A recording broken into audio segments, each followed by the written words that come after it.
ஆண்டவர் ரட்சகருமாய் இயேசு கிறிஸ்துவின் நாமத்தினாலே உங்களை ஆசீர்வதிக்கிறேன், வாழ்த்துகிறேன். லூக்கா 23:46 சொல்லுகிறது, இயேசு பிதாவே உம்முடைய கைகளில் என் ஆவியை ஒப்புக் கொடுக்கிறேன் என்று மகா சத்தமாய் கூப்பிட்டு சொன்னார். அப்படி சொல்லி ஜீவனை விட்டார். ஹல்லேலூயா. இயேசு தனக்கு கொடுக்கப்பட்ட எல்லா வேலைகளையும் முடித்து விட்டு ஆண்டவரே அப்படின்னு கூப்பிட்டு தன்னுடைய ஜீவனை அவருடைய கரங்களில ஒப்பு கொடுத்தார். நல்லா புரிஞ்சுக்கோங்க, இன்னைக்கு ஜீவனை எடுக்கக்கூடிய அதிகாரம் யாருக்கும் கிடையாது. அந்த ஜீவன் தேவனால் கொடுக்கப்பட்டது. நீங்க பயந்துட்டு இருக்கிறீங்க, ஐயோ அதாயிடுமோ இதாயிடுமோ உயிர் போயிடுமோ. கிடையாது. ஆண்டவர் குறித்த நேரம் வரைக்கும் உங்களுடைய ஜீவனை ஒருவராலும் எடுக்க முடியும். கிறிஸ்து இயேசுக்குள் நம்முடைய ஜீவன் ஒளிந்து இருக்கிறது என்று வேதம் சொல்கிறது. ஹல்லேலூயா. அதனால கவலைப்படாதீங்க.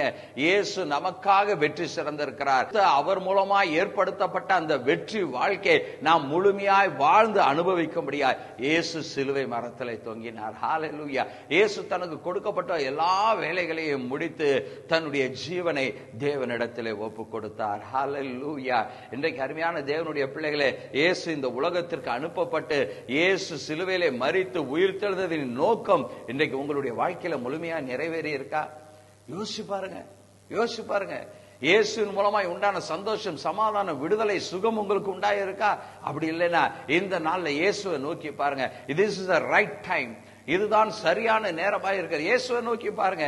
இயேசுவே, நீர் எனக்காக இவ்வளவு கஷ்டப்பட்டிருக்கீங்களே ஆண்டவரே, எனக்காக மரித்து ஜீவனை கொடுத்து இருக்கிறீரே ஆண்டவரே அப்படின்னு சொல்லி ஆண்டவரிடத்துல உங்களை ஒப்பு கொடுங்க. இயேசுவின் இடத்துல உங்களை ஒப்பு கொடுங்க. அவர் உங்கள் வாழ்வை மாற்ற வல்லமையுடையவராய் இருக்கிறார். பயங்கள் எல்லாவற்றையும் அவர் எடுத்து போட்டு வாழ்கிற நாட்களிலே சந்தோஷத்தோடு வாழ தேவன் கிருபை பாராட்டுவார். கண்களை மூடி ஜெபிக்கலாம். ஆண்டவரே, நன்றி செலுத்துகிறோம் ஐயா.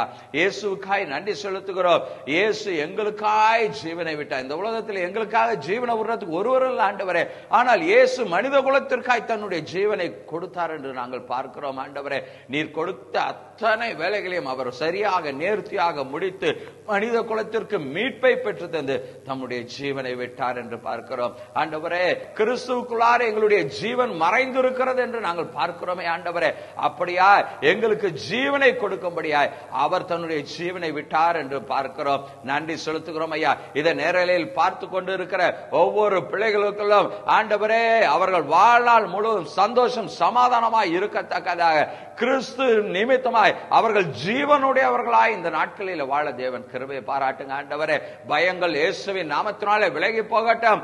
எல்லா இருளின் அதிகாரங்களும் நீங்கி போகும்படியாய் நான் ஜெபிக்கிறேன், ஆசீர்வதிக்கிறேன். கர்த்தர் நீர் ஆசீர்வதிப்பீராக. இயேசுவின் நாமத்தில் ஜெபிக்கிறோம் எங்கள் ஜீவனுள்ள நல்ல பிதாவே.